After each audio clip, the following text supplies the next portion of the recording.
जय श्री राम। स्वागत है सभी का। कैसे आप सभी।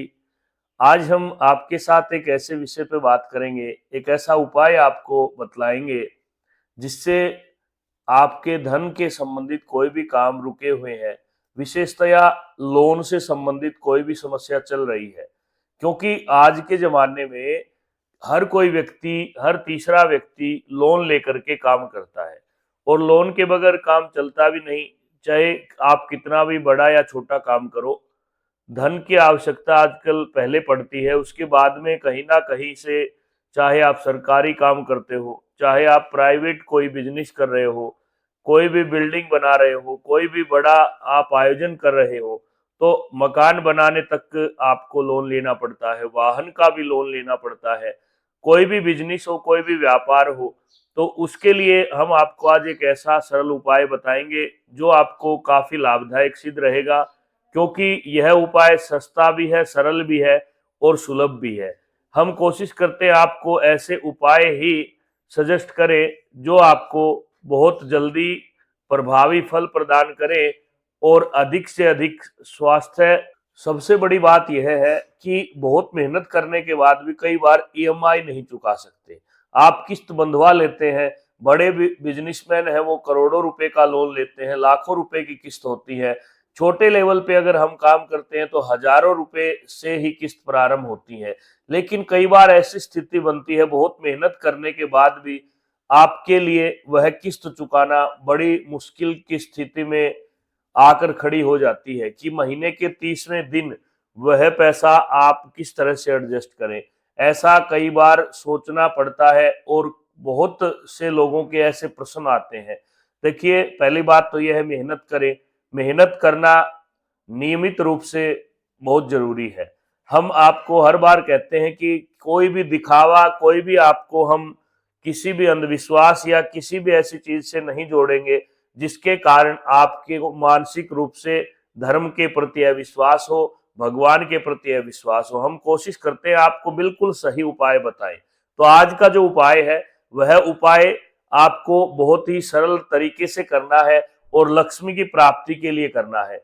देखिए, कई बार आपने सुना होगा, हमारी वीडियो में और कहीं भी सुना होगा कि पीपल के नीचे लक्ष्मी का वास होता है और शनिवार के दिन माँ लक्ष्मी उनसे मिलने जाती हैं।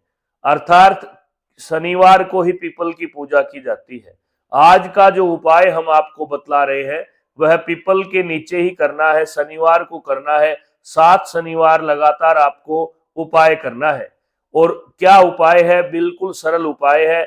अगर अभी तक आपने चैनल को लाइक शेयर सब्सक्राइब नहीं किया तो कृपया आप शेयर करें, लाइक करें, ताकि यह अधिक से अधिक लोगों तक तो पहुंच पाए।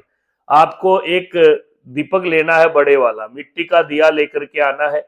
उस मिट्टी के दिए के अंदर आपको एक बत्ती बनानी है। बत्ती भी आपको ध्यान रखना है, कच्चा सूत। आप पंसारी की दुकान से या किसी पूजा पाठ के सामान की दुकान से जाकर के कच्चा सूत ले आए और उस कच्चे सूत को आप 2 लंबी बत्ती बनाएं और उन लंबी बत्ती को आप इस प्रकार से रखें कि 4 मुख हो जाएं। जब आप उसको लगभग 7 अंगुल की आप बत्ती लें और चौमुखा दीपक बन जाए, इस प्रकार से आपको उस सराय के अंदर, उस दिए के अंदर उस बत्ती को रखना है। और सरसों का तेल भर करके शनिवार के दिन आपको सूर्योदय के आसपास सुबह सुबह यह दीपक पीपल के नीचे जला करके आना है। 1 लोटा जल आपको डाल करके आना है, 7 परिक्रमा करनी है और पीपल देवता के नीचे ही हाथ जोड़ करके खड़े होकर के जितने भी धन की आपको आवश्यकता है उतना धन आपको मांगना है।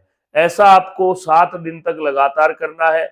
बहुत ही सरल उपाय है, आजमाया हुआ उपाय है। आप देखेंगे कि आने वाले 2 महीनों के अंदर ही आपको जितने भी धन की जरूरत है वह कहीं ना कहीं किसी न किसी रूप में आपको प्राप्त होगा। लेकिन मेहनत करें और श्रद्धा भावना के साथ आप हर एक उपाय को करें। कोई भी संशय हो, कोई भी मन में आपके विचार हो तो आप कमेंट में छोड़ सकते हैं, या कोई बात समझ में न आए, ध्यान रहे 7 शनिवार को यह उपाय करना है। चौमुखा दीपक, और आपको कच्चे सूत की बाती लेनी है, सरसों का तेल भरना है, और कोई घी या कोई अन्य तेल का प्रयोग यहाँ पे आप नहीं कर सकते। और माँ लक्ष्मी से कामना करनी है वहां पे जाकर के, सात्विक रहना है।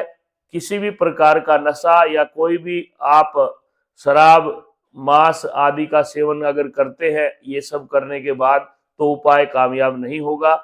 हम आपको कहते हैं हमारे उपाय शुद्ध सात्विक हैं, और राम जी की कृपा से, हनुमान जी की कृपा से, गुरुजनों की कृपा से ये उपाय हमें कहीं ना कहीं से प्राप्त होते हैं। जब हम कोई पुरानी पुस्तकें पढ़ते हैं या कई बार वैसे प्रेरणा मिल जाती है परमात्मा की, तो आप इन सब उपायों को करें, आजमाए हुए उपाय हैं। जय श्री राम, धन्यवाद, सीताराम।